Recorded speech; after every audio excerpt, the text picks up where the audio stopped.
일단은 첫 번째 주제, 외세의 침략과 조선의 개항, 그 두 번째 운요 사건과 강화도 조약에 대해서 알아보겠습니다.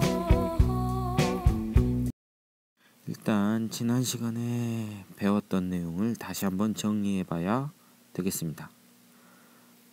첫 번째로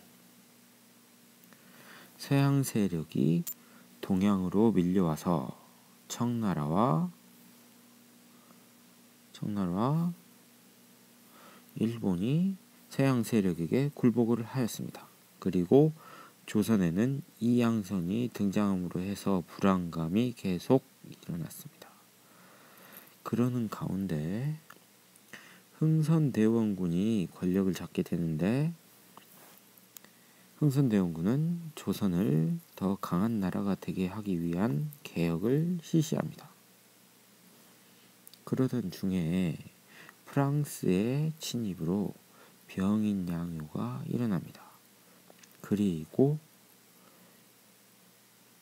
미국의 침입으로 신미양요가 일어납니다. 이 두 사건을 거치면서 흥선대원군은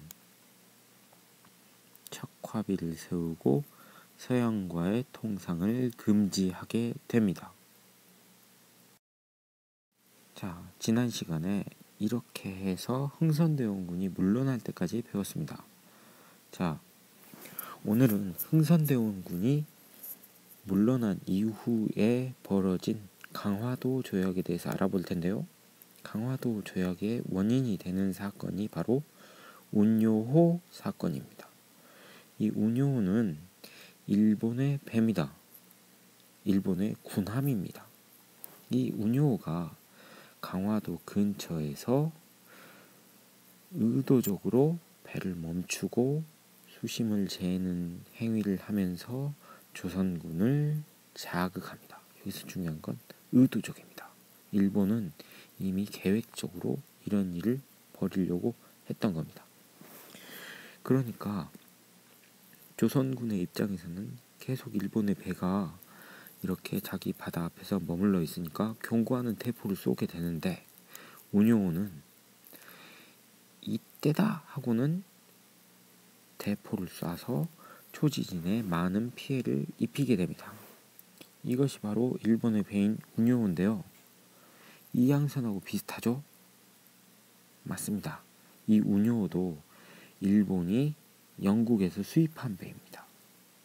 그리고 이것은 운요호의 타격을 받았던 초지진의 모습입니다. 역시나 강화도에 있는 진지답게 바닷가에 위치하고 있습니다.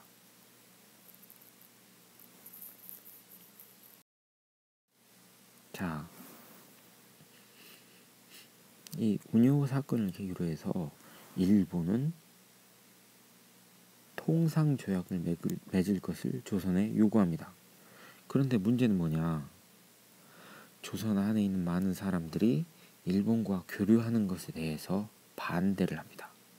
하지만 또 반대 측에서는 서양의 우수한 문물을 받아들일 수 있는 기회라고 생각하고 일본과의 통상조약을 맺을 것을 또 요구한 사람들도 있습니다. 그래서 1876년에 강화도 조약이 맺어집니다.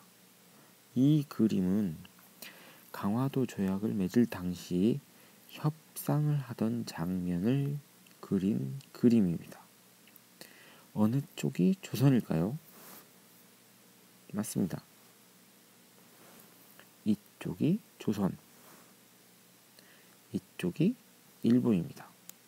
일본은 이미 미국에 의해서 개항을 했기 때문에 서양의 문물을 받아들여서 이렇게 서양의 복장을 입고 있는 것이고, 조선은 아직도 전통의 복장을 입고 있다는 것을 알 수 있습니다. 자, 그러면 강화도 조약의 내용을 한번 살펴봅시다. 자, 다 살펴보는 건 아니고 한 4개 정도 항목을 살펴볼 건데요. 4조 봅시다. 4조.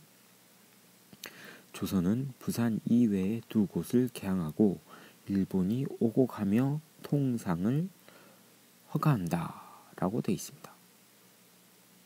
자, 이 사조의 문제점은 무엇일까요? 생각 좀 해보셨나요? 자, 사조. 뭐 그냥 읽어봤을 때는 별 문제가 없어 보입니다. 뭐 일본인이 부산 이외의 두 곳에 항구를 드나들면서 통상을 하는 것을 허가한다. 뭐 문제 있나요? 하지만 사조에는 큰 문제가 있습니다. 잘 생각해 봅시다. 이때 당시 일본이 더 셉니까? 조선이 더 셉니까? 그렇죠. 일본이 더 센 상황이죠.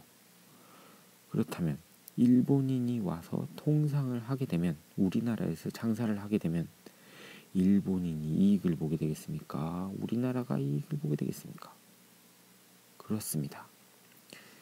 이 조약 4조의 문제점이 무엇이냐? 바로 일본인이 이익을 본다는 점입니다. 대신에 조선에는 이익이 없다. 한마디로 조선과 일본 간에 평등하지 않다라는 것을 보여주고 있습니다. 자, 7조 보시죠. 7조. 조선 해안을 일본의 항해자가 자유로이 측량하는 것을 허가한다. 아무 생각 없이 읽으면 정말 뭐 상관없겠지? 그런 7조입니다.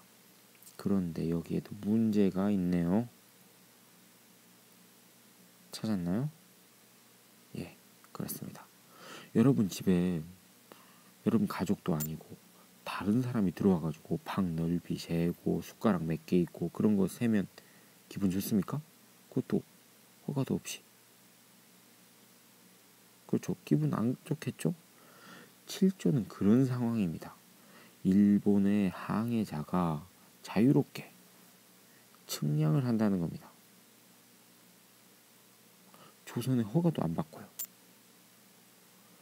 이것은 그냥 조선의 입장에서는 그냥 모르고 넘어갈 수도 있는 일이지만, 일본의 입장에서는 조선의 해안 구석구석을 다 측량할 수 있기 때문에 어느 쪽은 이렇구나라는 걸 다 알 수 있는 겁니다. 그러니까 조선 입장에서 이것도 불평등한 거죠. 하고 10조가 있는데 9조는 백성들은 마음대로 무역을 하며, 양군이 아니라 양국입니다. 양국 관리들은 간섭하거나 금지할 수 없다. 10조. 일본 국민이 조선의 항구에서 조선 국민에게 죄를 지었더라도 일본 관리가 심판한다. 이 부분은 여러분이 생각하셔가지고 사회과 탐구에 왜 이것이 불평등한지 정리해 보시기 바랍니다. 숙제라는 거죠. 그 다음으로 우리가 이제 봐야 할 것. 아까 강화도 조약이 불평등이 있다는 것을 확인했습니다. 그렇다면 지금 병인양요도 그렇고 신미양요도 그렇고 강화도 조약도 그렇고 왜 강화도에서 이런 일들이 벌어졌을까? 첫째, 한양과 가깝다는 점입니다. 보십시오. 자, 여기가 강화도인데요. 강화도에서 이렇게 물길 타고 거슬러 올라가면 무슨 강입니까? 한강입니다. 한강. 한강 타고 내려가면 어디가 나오죠? 그렇습니다. 지금의 서울, 조선의 수도 한양이 나오는 겁니다. 한양과 가까운 위치에 있는 관문의 역할을 하는 거죠. 그래서 예로부터 강화도에는 군사시설이 많았습니다. 몽골의 진입 때도 강화도는 임시수도 역할을 했었죠. 뿐만 아니라 병자호란 때도 강화도로 왕족들이 피신을 했었습니다. 그래서 강화도에는 곳곳에 군사기지들이 배치되어 있었습니다. 그리고 이렇게 군사시설이 많다 보니까 나라에서는 강화도가 굉장히 안전하겠구나라는 생각에 외규장각, 정조 배우면서 들은 이름이죠. 규장각. 외규장각을 강화도에 세워서 왕실, 그러니까 궁궐에서 좀 귀중하다 싶은 책의 복사본을 강화도에 있는 외규장각으로 옮겨서 보관을 했습니다. 그래서 강화도가 굉장히 중요한 곳이었습니다. 그래서 서양의 세력들이 우리나라와 통상을 맺기 위해서 반드시 거쳐야 되는 관문이 바로 이 강화도였고, 강화도에서 여러 가지 사건, 사고가 일어났던 것입니다. 오늘은 여기까지 배웠습니다. 다시 한번 정리해 봅시다. 일본은 운요 사건을 일으켰습니다.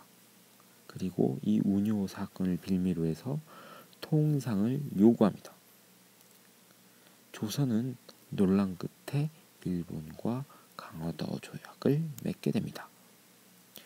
이 강화도 조약은 우리나라 역사상 최초의 조약입니다.